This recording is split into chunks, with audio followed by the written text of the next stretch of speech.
Welcome to the Dynamics of Everyday Life, where we demystify some tricky concepts and get to know ourselves a little bit better.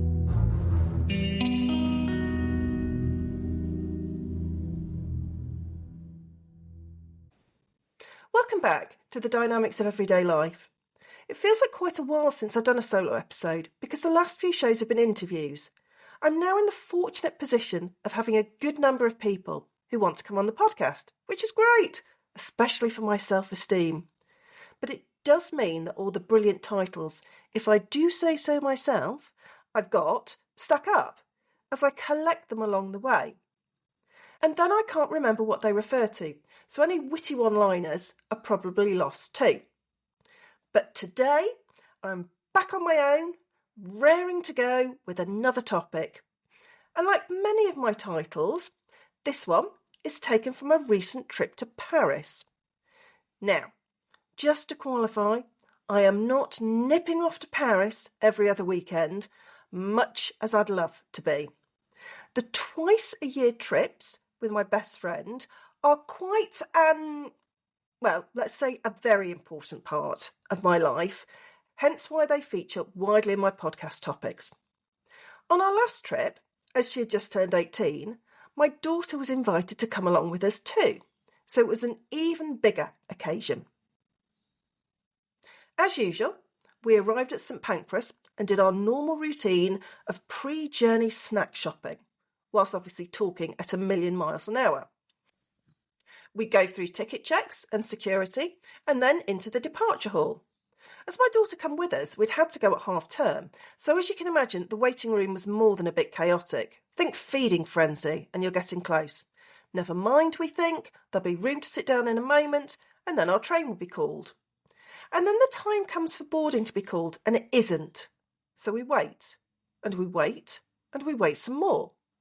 Until finally an announcement comes over the loudspeaker that the train coming from Paris, which will be our train, has been held up by disruptive passengers. Now, this is the moment where I'm thinking that if I'm held up from going to Paris by anyone else, then there's going to be another disruptive passenger fairly soon. And it will be me turning into an irate 5-year-old, stamping my feet and wailing. Now, fortunately for me and everyone else in the Eurostar departure hall, there's not much longer to wait, and on we get. Off we go to Paris, and despite missing 30 minutes of shopping time, which my credit card is probably relieved at, it really doesn't impact our trip that much. It did make me think, though, about disruptive passengers, where we have them in our lives and how they can hold us up. With the Eurostar example, it was clear the impact this was having on me and other passengers, but in other areas of our lives, it might not be so evident. What can our disruptive passengers be doing to us? There are lots of different ways that we can look at this. Some are obvious, that we have people in our lives who get in our way because of their own stuff. They do this either by telling us we shouldn't be doing something, they aren't very good at something, or behaving in a way that takes our attention off what we're doing and onto them. I'm sure you've heard the phrase that we let some people live in our minds rent-free. But let's not forget that we've invited them in. And have we told them the rules of travel? Do we even know what these are? And have we set these ourselves, or are we listening to what other people say about our rules and our boundaries? So let's get a bit more psychodynamic about this. There's every possibility that we're giving our disruptive passengers more power over the journey than is good for us. What might be the unconscious reasons for us doing this? We haven't talked about transference in a while. We'll do a quick recap, as I'm sure it's not something that everyone else thinks about as much as I do. Transference is where we repeat dynamics that we learnt in our earliest relationships, but we're repeating them with people in our current lives. So, to give you an example, and bear with me, those of you who've heard this before, when I did my MCC accreditation, I had a mentor to support me through the process. I was always extremely well prepared for my sessions, my notes were highlighted, I had pre-prepared questions, I was going for that A-star student look. And then when I caught sight of my reflection in the window one day getting ready, I realised that I was transferring my wish to impress my parents by my achievements onto my mentor. Now, this is an example of a positive transference and one that worked for me. But there are other instances when we're going to transfer more negative emotions onto people, and then the dynamic can become quite fraught. Are there some people in your life that you struggle to get on with, but see other people getting on with them quite well, and you think it must be all your fault. It's likely that it isn't your fault, but it might be to do with you and your earlier experiences. So for these disruptive passengers, it's more a question of how much we allow them on the train or even anywhere near the station. Remember that this is a dynamic. There's something about the other person or people that has kicked off your blueprints for behaving and responding because they are known and safe ways of being, even though they don't feel very safe in that moment. How can we look after ourselves in these situations? This leads us nicely into the area of defence mechanisms, because these are tried and tested ways of being. Remember, our brain's main job is to keep us alive, so it's going to stick to the ways of responding that it knows have worked for us in the past. We're always going to want to return to them. Otherwise, there's always the possibility of anxiety, and that brings our defence mechanisms out to play. One of our favourite defence mechanisms in this scenario is denial. We deny that someone's a disruptive passenger because acknowledging that to ourselves is uncomfortable at best and threatening to our well-being at worst.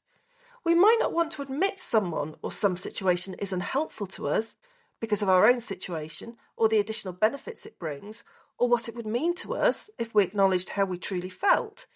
It's just too scary, so we deny it and let someone carry on being disruptive in our lives. We can rationalise it. Remember, rationalisation is where we justify reasons for our behaviour, or someone else's, because if we don't, then we're going to feel some level of guilt or shame around this, or feel the pressure to do something about it, and that's not where we want to be at the moment. So we rationalise away, moving the difficult feelings away from our consciousness. My invitation to you this week is for you to consider where in your life you may have invited disruptive passengers in. Are you allowing other people to get in the way of what you want or where you want to be? And, as always, give yourself some grace here. We all use transference and we all have defence mechanisms for very good reasons. They're to keep us safe and healthy in a way that worked for us before. You haven't done anything wrong or made any mistakes for this.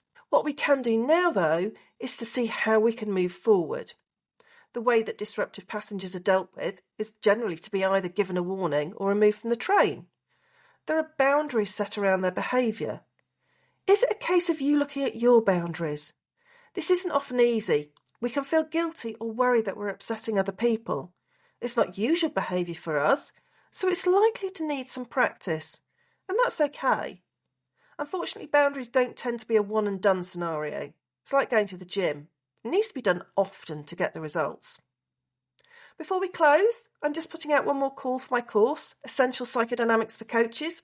We start in under a week, so if you want to come and join the incredible coaches already signed up for psychodynamic fun and some learning, send me a DM or an email and we can have a chat.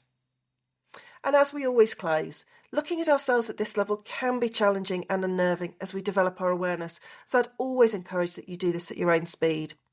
If you feel you need some extra help around this, then I've put together a PDF resource sheet and you can find the link for this in the show notes. If you'd like to have a chat with me about psychodynamics or whether I'm the right coach, supervisor, mentor or trainer for you, then click on the link that's also in the show notes. Thanks for listening to this episode of The Dynamics of Everyday Life. Don't forget to subscribe wherever you get your podcasts. As well as producing this podcast, The Dynamics of Everyday Life has lots more psychodynamic fun going on, and you can find out more at dynamicsofeveryday.life.